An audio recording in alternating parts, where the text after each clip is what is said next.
So you and I have the ability as citizens of the state to simply go to a legislator and say, please introduce a bill on my behalf. You don't have to write on anything elaborate. I mean, a little list. I would like to have a bill introduced that would do the following things. And you would either take that to your own legislators, or perhaps people that sit on relevant committees or people that have been involved in similar matters in the past, and just simply see if they will do that for you. Be mindful, too, that only legislators can introduce legislation. The governor cannot. And so there is an entire package of bills that the governor will have introduced by request, and those will be given to the president and the speaker, and they will be introduced by request. And you will see BR behind a legislator's name quite often, and that will indicate that a bill was introduced at somebody's request. So we'll begin this year on January the 18th, and we will go for 60 legislative days. I think only at the state capitol could 60 days take 4.5 months or so to pass. But we will end in late April, early May, and I don't know yet what the actual ending date is. We've already talked about this. 1 week to introduce bills is typical in Hawaii. Bills will be introduced at the beginning of the session. And these are the things going to happen to individual bills. There will be committee assignments so that groups of people who are focused on particular areas will examine these matters. In between committee meetings, there will be readings on the floor of the House and of the Senate. This is the committee of the whole, checking in to see what's going on in the committees. Because it's not just the committee members who are responsible for all of these pieces of legislation. It really is all of the legislature. And so they rely on the committees to move matters forward, but they still check in to see how things are going. Bills have 3 readings in the House and then 3 in the Senate. First reading is pro forma. All bills pass first reading. Second reading isn't very closely paid attention to.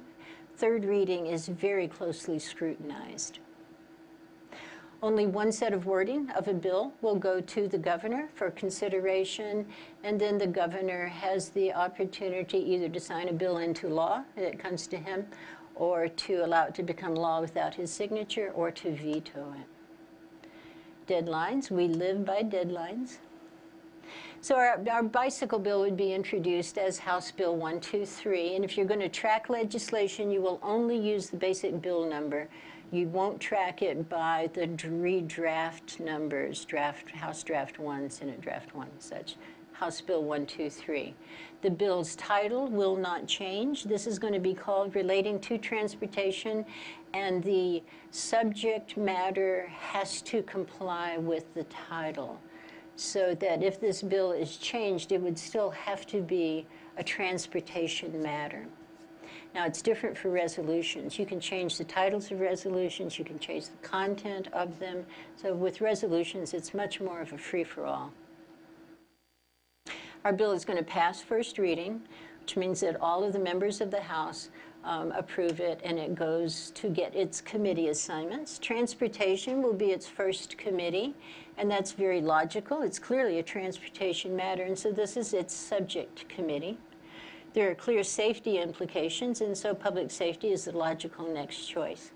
And there are fiscal implications. Any bill that has monetary considerations of any amount will have to go to Finance as its last House committee, and will have to go to Ways and Means, the Senate Money Committee, as its last committee in the Senate. And when you're providing testimony, always be mindful of the kuleana of the committee. At the Transportation Committee, you're not going to be talking about funding issues. At the Public Safety Committee, you're not going to be talking about traffic jams. You're going to be talking specifically to the area of expertise of the committee. So that everybody sends in their testimony to the Transportation Committee, and everybody thinks this is a really good idea. And so the committee passes the bill unamended, and it goes to the Public Safety Committee. Now, by then, people are starting to pay a little closer attention in the public, and they're going, well, you know, this is a good idea, but I really don't want my child's head to get cracked open and he falls over on the highway, so please change the bill a little bit and include some helmets. And so they do that.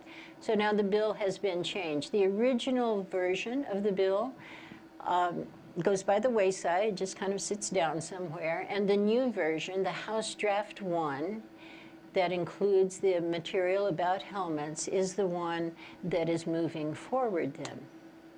It goes down to the floor, and it passes second reading, and it goes to the Finance Committee.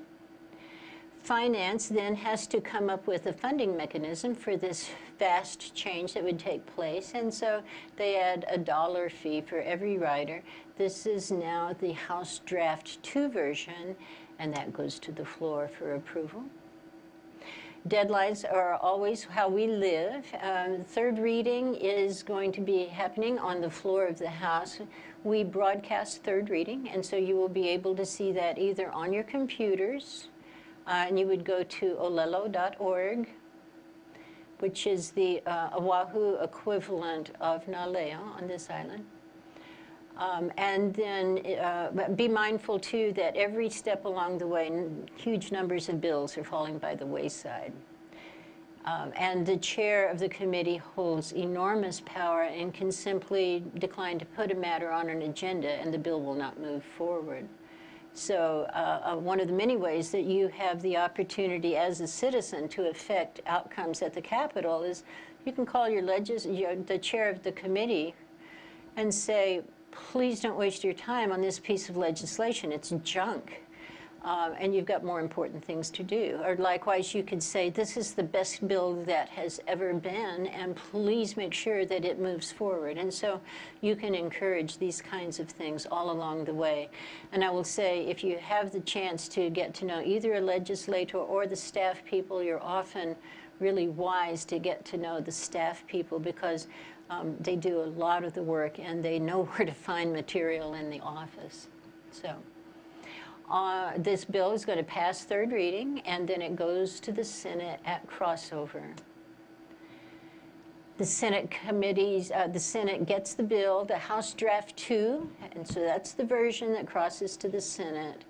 And we're going to give it a joint assignment to public safety and health committees. And I put this in here partly because we get people who aren't familiar with either the terminology or the punctuation we use. If you see a hearing notice that says PBS/HLT, that slash indicates that committees need to meet jointly.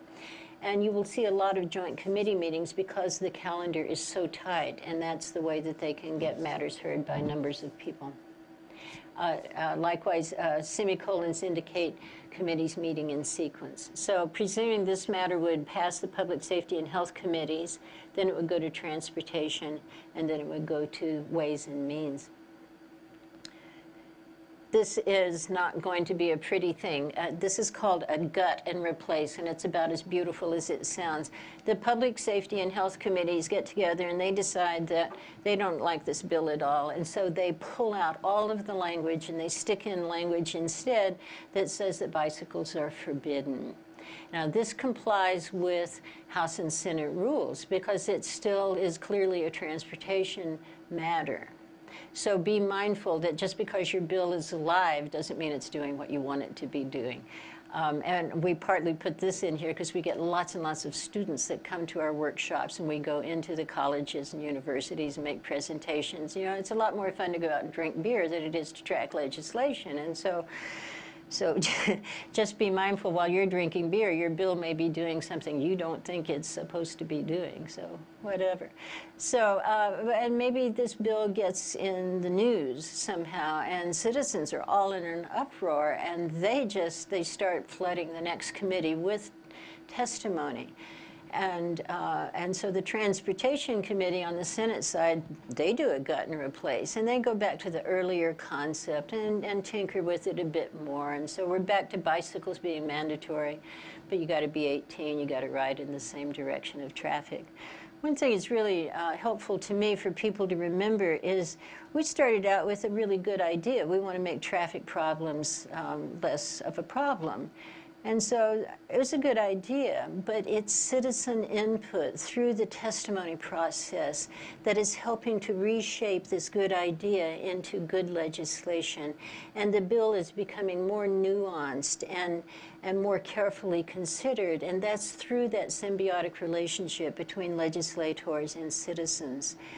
The legislators need your input because you are the authority in your life.